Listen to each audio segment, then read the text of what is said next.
अधिक मास महात्म्य अध्याय 6. नारद नारायण ऋषींना विचारतो, आपण जो दृढ धन्व्याचा उल्लेख केला त्याचे संपूर्ण कथानक आम्हाला सांगावे.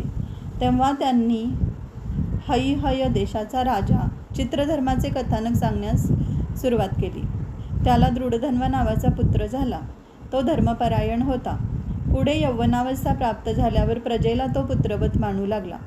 तेव्हा चित्रधर्माने त्याच्यावर राज्यकारभार सोपवून पुलह ऋषींच्या आश्रमात कृष्णस्मरण करीत काळ कंठून अंतिम मोक्षपदी पावला. त्यानंतर दृढधन्वा पुष्करावर्तन नगरचा राजा झाला. त्याची पत्नी विदर्भकन्या सुशीला नावाची सुंदर महासती होती. तिला चित्रवाह, मणिमान व चित्रकुंडल असे 4 पुत्र होते. 5वी कन्या चारुमती नावाची होती. एकदा राजा निजला असता त्याच्या मनात विचार आला, हे माझे अतुल राजवैभव मला कसे मिळाले? मी कधी तपाचरण केले नाही, दानधर्म जप होमादिक केले नाही, मग हा भाग्योदय कसा? दुसऱ्या दिवशी राजा शिकारीस गेला असता त्याने एका मोठ्या हरिणावर बाण सोडला व तो त्याला लागला, पण तो पडला नाही व पळत निबिड अरण्यात गेला. राजाने खूप शोध केला पण तो मिळाला नाही. माध्यान्ह समयी राजा एका तळ्याकाठी विश्रांती घेत होता. इतक्यात झाडावर एक पोपट येऊन बसला व राजाला उद्देशून पुन्हा पुन्हा म्हणू लागला, या पृथ्वीवरील सुखातच तू गुरफटून गेला आहेस. तू या भवसागरातून कसा पार होणार? त्या पोपटाचे बोल ऐकून राजा विचार करू लागला.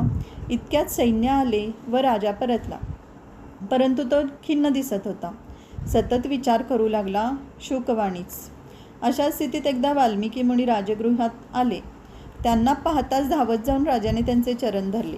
वाल्मिकी ऋषी राजाला म्हणाले, तू चिंतातूर का दिसतोस? तेव्हा राजाने शुकवाणी कथन केली. ऋषींनी ध्यान लावून समस्त जाणून घेतले व राजाला म्हणाले, राजा तुझे पूर्वजन्मीचे चरित्र सांगतो ते आता ऐक. तू पूर्वजन्मी सुदेव नावाचा द्रविड देशस्थ ब्राह्मण होतास. गौतमी नावाची त्याची भार्या महासती होती. बराच काळ झाला परंतु त्यांना पुत्र नव्हता. तो पत्नीला म्हणाला, पुत्रावाचून हे जीवन शुष्क आहे. माझे जीवन काय कामाचे? आता शीघ्र मरण येवो. ते ऐकून त्याच्या भार्येने त्याचे समाधान केले व म्हणाली, जर नशिबातच पुत्र नसेल तर दुःख कशाला? तरी सर्वार्थदात्या श्रीहरीची आपण आराधना करावी. तिचा उपाय ऐकून सुदेव भार्येसहित विरजवनात तपाचरणी बसला. अशी 4सहस्र संवत्सरे निरंतर तप आचरले.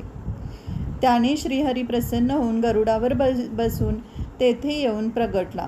देव प्रसन्न झालेला पाहून द्विजाला आनंद झाला. भगवंताची स्तवने गाऊन हात जोडून त्याच्यापुढे निवांत उभा राहिला. असे हे दृढधन्व्याचे आख्यान श्री नारायण मुनींनी नारदास कथन केले. गोविंदा गोविंदा.